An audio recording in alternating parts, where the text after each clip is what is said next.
kayaknya gue harus bantu keluarga.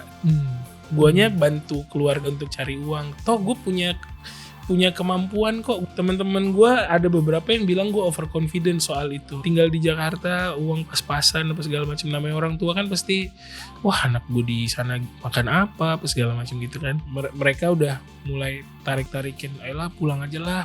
Pas bikin album yang kedua, pada saat pengerjaan itu desakan dari orang tua tuh semakin kenceng. Buka Hatimu naik, baru mulai airplay kenceng di radio, usus buntu. Wow. Kata dokter, istirahat 3 bulan. Teman-teman yang lain, aduh kayaknya emang kita udah gak boleh ngeband. Hai, ini gua Daniel, tetangga kamu. Di sini gua akan ngobrol dengan tetangga gua tentang perjalanan hidup mereka dari kacamata spiritual di saat mereka mengalami situasi tidak pasti dan kekhawatiran, sampai bisa kembali bangkit menjadi orang yang lebih kuat dari sebelumnya. It's gonna be very exclusive and inspiring. Hey guys, balik lagi bersama gue dan tetangga kita hari ini, Rizal Armada. Nah, sebelum lanjut, gue mau mengucapkan terima kasih dulu ya untuk kalian para tetangga kita yang baru saja menonton ataupun yang sudah klik tombol subscribe. Kalau misalnya baru nonton, ya please subscribe biar kalian gak ketinggalan sama konten-konten di Daniel Mananta Network. Oke, kita lanjut sama Rizal. So, bro, pas lagi gue masih amazed gitu ya, kayak lo. Pertama gini, kayak lu sadar banget lu mempunyai suara yang bagus. Dan yang kedua, lu tadi juga barusan bilang juga bahwa lu sadar kalau suara ini adalah hadiah dari Tuhan buat lu. Melalui ya kakek lu yang mungkin mempunyai darah seni dan bokap lu yang suka musik dan lain-lain. Dan akhirnya lu sadar dua itu. Karena seringnya ketika gue ngobrol sama orang, mereka nggak akan pernah membanggakan bahwa gue punya suara bagus. Tapi lu bisa membanggakan hal tersebut karena lu tahu suara ini datangnya dari Tuhan. Ya of course lu harus ngebanggain hadiah dari Tuhan untuk lu gitu. Yaitu suara yang dikasih sama Tuhan ke lu gitu. Dan kayak apa ya, dari tadi tuh gue perhatiin lu benar-benar bangga banget aja dengan si suara atau hadiah dari Tuhan untuk lu sampai hari ini lu ngejagain si suara tersebut dengan sangat luar biasa ya. Masya Allah. Kalau kita ngobrolnya 10-15 tahun ke belakang, kayaknya keluarnya beda. belum sedewasa ini. Tapi maksudnya seiring berjalannya waktu ya, gue percaya gini nih, ini juga setelah proses belajar dan segala macam, bahwa Allah tuh ngasih setiap manusia tuh punya apa ya, punya skill masing-masing. Let's say semua orang bisa nyanyi. Kita bisa bilang lah, semua orang bisa nyanyi walaupun suaranya bagus atau enggak, tapi semua orang bisa nyanyi. Habis itu kan terkurasi lagi. Jadi semua orang bisa nyanyi.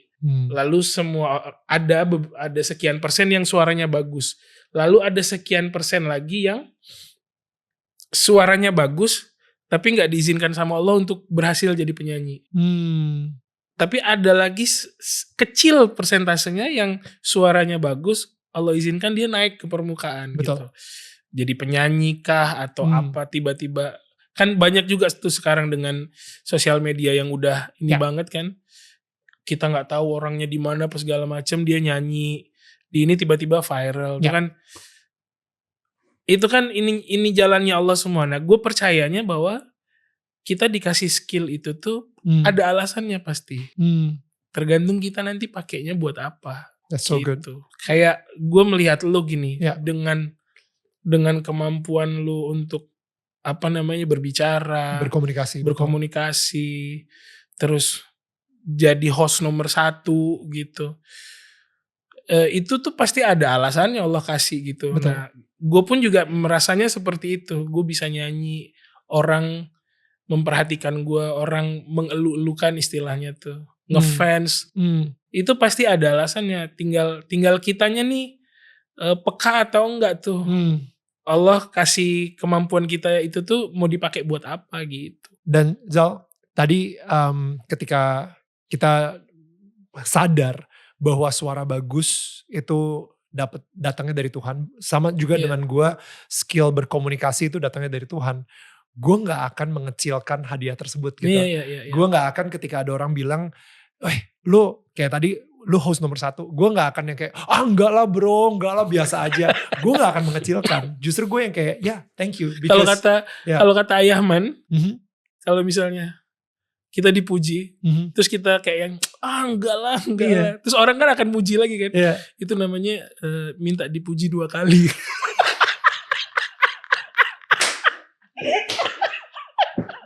Kata Ayahman begitu. Minta jadi konfirmasi dan afirmasi aja. Iya. Kan? Jadi dan biasanya gitu kan. Ya gue sih pas Ayahman ngomong gitu, iya juga ya. Ada sisi iyanya, iya juga ya. Bener jadi kalau sekarang dipuji ya udah kembalikan lagi. Makanya setelah belajar segala macam, kalau dipuji tuh kita harus kembalikan lagi pujian itu kepada zat yang memang layak untuk dipuji. Kalau kita nih kan enggak, kita dititipin aja sebenarnya. Betul. Dan mungkin nih untuk para tetangga kita yang lagi nonton pun juga baru sadar gitu, kira-kira apa sih satu skill yang lu sebenarnya punya dan lu bisa pakai, dan Tuhan udah menitipkan hadiah berupa skill tersebut, tapi kadang-kadang kita yang ngerasa enggak lah, yang ini lebih bagus, yang ini lebih hebat, yang ini lebih, dan kita malah nggak mengembangkan atau nggak ngedevelop si skill tersebut, sehingga lu kayak menyia-nyiakan hadiah yang memang Tuhan sudah titipkan di dalam diri lu gitu. Bener. Sekarang ini gue pengen ngobrol soal ketika lu masuk ke industri musik. Jadi setelah perjalanan lu ngamen, dan itu ngamen akhirnya ketemu sama teman-teman band juga. Band tuh di kuliah. Di kuliah. Jadi gue tuh sebenarnya nggak pengen kuliah. Oke. Karena mau kuliah kalau di IKJ. Gue pengennya gitu. Langsung musik langsung, gitu ya? Langsung seni gitu. Ya. Cuman waktu itu memang ya karena keluarga gue kan kaya raya banget kan. Dengan hatinya yang begitu baik hati, yes. Jadi buat kami IKJ itu mahal waktu itu. Jadi ya akhirnya ya udahlah. Gak bisa dibayar dengan kebaikan gitu ya. Gak bisa dibayar dengan mulut manis. Gak bisa. Jadi ya udah akhirnya mau nggak mau, karena bokap tuh pengen banget anaknya tuh sarjana, pengen banget. Sedangkan gue ngerasa gue anak pertama gitu. Terus keluarga gue nggak apa namanya, dalam tanda kutip biasa-biasa aja lah ekonominya gitu. Gue kayak punya apa namanya, punya keinginan bahwa kayaknya gue harus bantu keluarga gitu. Harus kuliah biarin adek gue aja lah gitu. Guanya bantu keluarga untuk cari uang. Toh gue punya kemampuan kok. Gue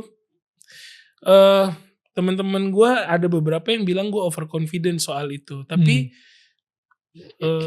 kalau buat gue sih bukannya overconfidence, tapi kayak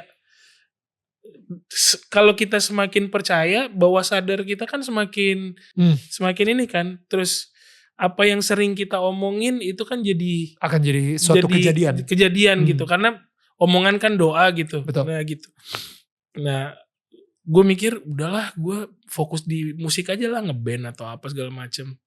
Tapi bokap gue nggak, walaupun ngamen gue membawa hasil istilahnya, tapi bokap gue tetap nggak. Akademis lah yang akan menyelamatkanmu nanti di masa mendatang gitu. Karena waktu itu pola pikir juga masih, ya namanya anak-anak baru lulus SMA gitu ya. Akhirnya gue ngikutin apa yang bokap mau, tapi setengah hati gitu. Karena sebenarnya gue tuh nggak ini di akademis. Cuman ternyata memang apa namanya, hadiah kalau ngikutin apa kata orang tua. Itu gue jalannya tuh dipertemukan dengan teman-teman yang di kertas ini. Wow. Jadinya begitu. Ya, gue sih mikirnya, kertas band ya. Jadi itu band pertamanya sebelum Armada ya, dan akhirnya band ini pun juga akhirnya lanjut ke Armada gitu, the same band. Kalau gue nggak ngikutin apa kata bokap gue untuk kuliah, mungkin gue gak akan ketemu mereka. Tapi pelajaran selanjutnya yang gue dapet, Dan ini kadang-kadang sering gue kasih tahu ke anak-anak yang lebih muda gitu, adik-adik yang lebih muda, bahwa kalau lu memang pengen kejar sesuatu yang lu kejar banget, yang lu cita-citain banget gitu. Misalnya lu pengen jadi YouTuber gitu. Ya. Untuk sebagian orang tua yang kolot, YouTuber tuh ngapain? Iya, lu mau dapet duit dari mana? Iya. Kerja itu adalah ya keluar rumah. Kerja nggak bisa di dalam rumah gitu segala macam. Nah, yang gue kasih tahu ke mereka, kalau dulu misalnya gue ke bokap gue penyampaiannya dengan bagus, terus bokap gue kasih slide gitu misalnya. Ini Pak 3-5 tahun mendatang tuh perencanaan hidup gue tuh akan begini-begini. Role model gue tuh adalah ini. Ya. Musisi. Dia ini kalau albumnya sukses, penghasilannya akan segini. Maksudnya di breakdown sedetail mungkin gitu. Begitupun juga kalau misalnya pengen jadi orang tuanya pengen dia jadi dokter gitu misalnya. Tapi dia cita-citanya gue kayaknya lebih cocok jadi desain grafis deh misalnya gitu. Ya lu breakdown aja. Lu kasih tenggang waktu ke orang tua lu gitu. Dalam sekian tahun gue akan melakukan ini. Kasih gue waktu itu selama itu. Kalau yang gue rencanakan ini dengan detail ya ngasihnya tidak berhasil, oke, gue ngikut apa kata orang tua. Bokap. Ya. Orang tua juga itu juga gue dapat setelah sekarang. Sekolot-kolotnya orang tua, kalau penjelasannya detail banget, terus ada contoh kasusnya yang berhasil dan yang nggak berhasil gitu maksudnya. Kayaknya mereka akan memperbolehkan anaknya untuk melakukan apa yang dia mau gitu. Minimal kan? Izinkan kami sebagai anak untuk berbuat salah ketika kita masih muda. Iya ya gitu. Kan? Dan biar si anak ini nggak melakukan setengah hati gitu maksudnya. Kan banyak juga yang walaupun sebenarnya tetap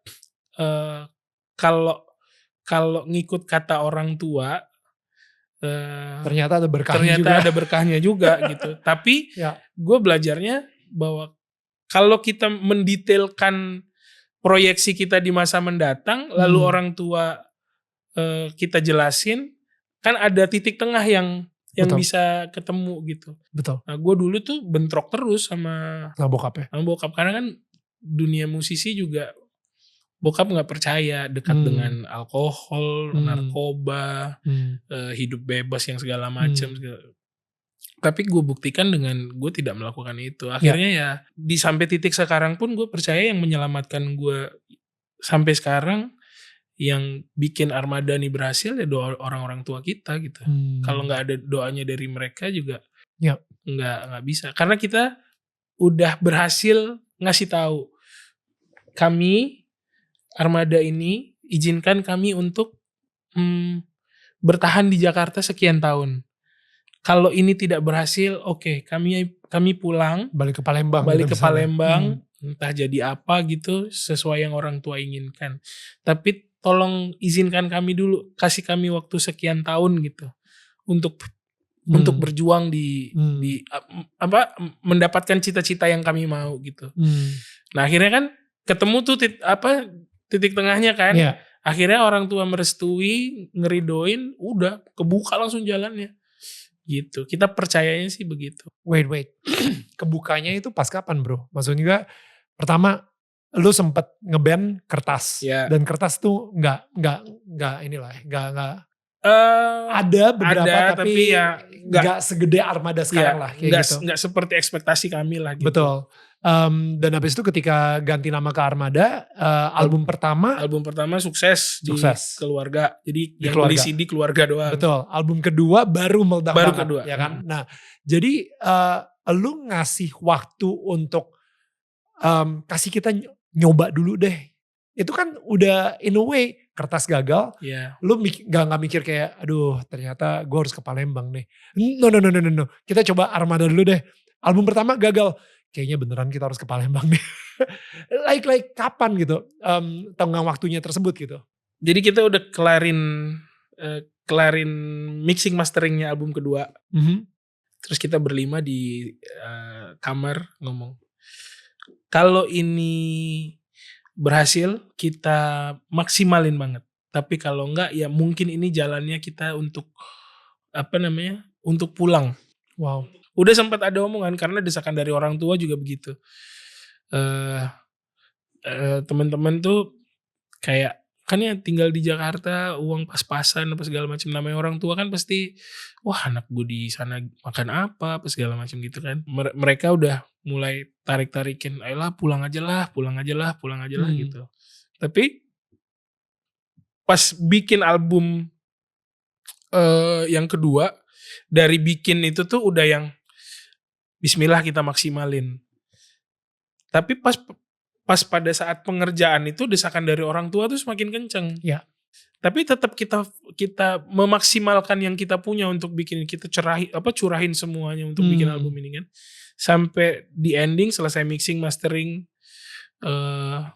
mau keluar ini album, kita udah janjian kalau ini sukses ya berarti ini jalan kita. Tapi kalau enggak ya udah Pulang ke kita Palembang. bubar kayak pulang ke Palembang, yang tetap mau stay di Jakarta ya monggo, atau pindah kemana ya monggo gitu. Tapi kalau gue berpikiran itu tadi tuh Nil, di SMP kan gue sudah memproyeksikan diri gue adalah kerjaan gue di masa mendatang adalah di dunia tarik suara. Betul. Gue sih akan stay di Jakarta waktu itu berpikirnya. Right. Mau jadi apapun kayak waktu itu gue sempet jadi backing vokalnya Samson di albumnya dia, satu lagu. Oh, makanya sekarang manajer Samson ya. Ya waktu itu udah satu manajemen sebenarnya. Udah satu manajemen. Udah satu manajemen waktu itu. Terus Joshua waktu itu bikin album di Obo-Obo tapi versi dewasa. Terus karena Sorry. di Obo-Obo versi dewasa. Ya. Ya gimana ya maksudnya? Iya. Gue jadi arahnya kok, gue jadi nggak juga ya. Padahal gue nggak arah ke situ tadi. Maaf. Jadi maksudnya maaf. versi ngeband, ngepang. Gue ngerti. Ngepang Ya, tapi gitu. judulnya versi dewasa tuh maksudnya suara dia udah dewasa gitu. Iya. Oke, kita perjelas. Tapi tetap dia Obo-Obo.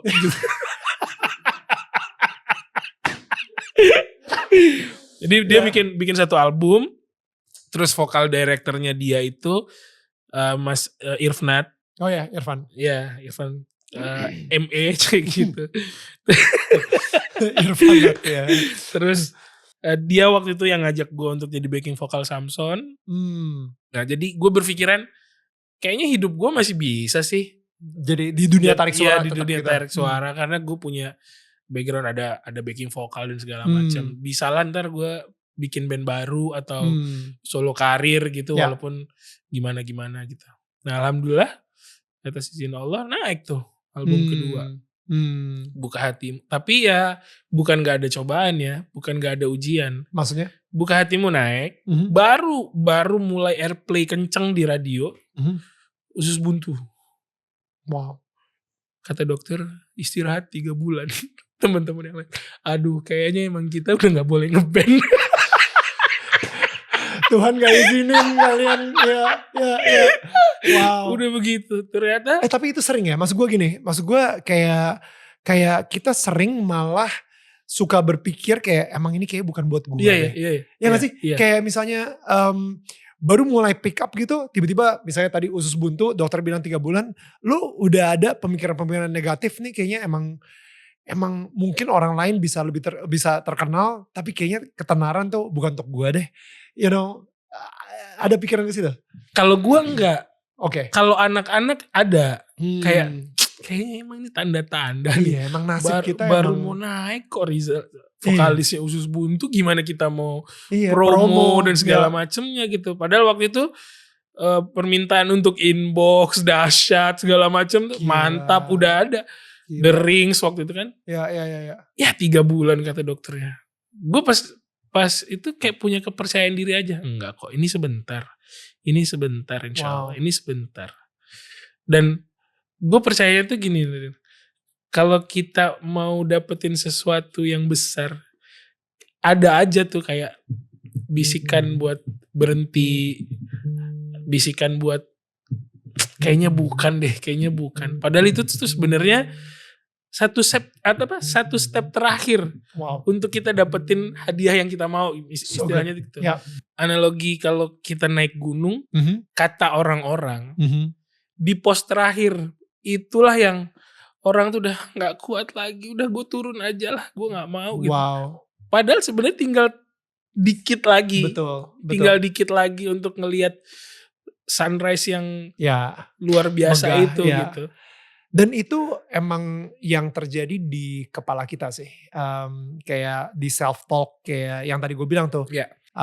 Dimana ketika itu udah terjadi lagi ke kita mikir kayak kenapa ini selalu terjadi sama gue ya, kayaknya memang gue dinasibkan untuk nggak pernah sukses, gue dinasibkan orang-orang bisa tapi gue nggak bisa, padahal dan ya itu akhirnya kayaknya memang gue gak akan pernah sukses, gue selalu diinin gagal, udahlah gue quit, keluar gitu. So it's normal, gue pikir cuman gue aja, tapi ternyata teman-teman band gue juga. Iya, teman-teman band gue juga. Gue juga ada pemikiran begitu, tapi nggak tahu ya. Mungkin ada yang di dalam diri gue ada yang sisi overconfidence-nya juga mungkin gitu, yang kadang-kadang tidak baik, kadang-kadang juga baik untuk beberapa kasus dalam hal gitu. Ini baik, dan dalam hal ini alhamdulillahnya baik gitu. Karena gue percayanya kayak Allah tuh kalau mau kasih hadiah gede, itunya tuh nggak pengorbanannya tuh nggak kecil. Setuju. Pengorbanannya gede gitu. Walaupun sebenarnya usus buntu ini gara-gara gue sendiri kan. Karena makan yang ngaco jadi kena usus buntu. Gitu. Akhirnya diobok-obok dia sama dokter. Dia obok-obok sama dokter. Gitu.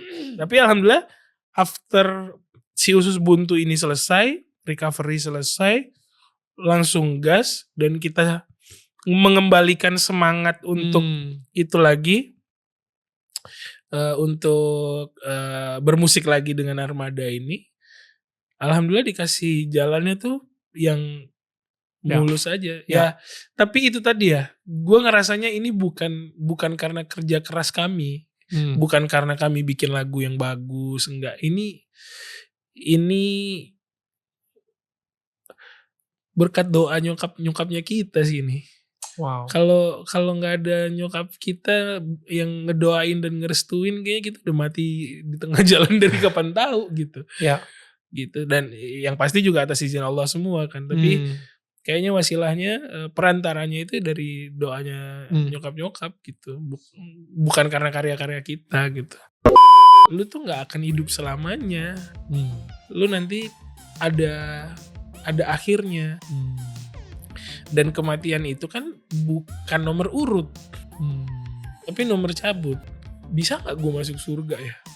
Atau jangan-jangan ini tiba-tiba selesai ending gue nggak bagus nih. Oh ini kayaknya waktu kesempatan terakhir gue gitu. Ya udah gue harus memperbaiki diri sekarang. Nah akhirnya ya karena gue ngerasa gue ketinggalan nih jauh banget ini. Gimana gue mau masuk surga gitu kalau yang gue lakukan amalan orang neraka semua gitu.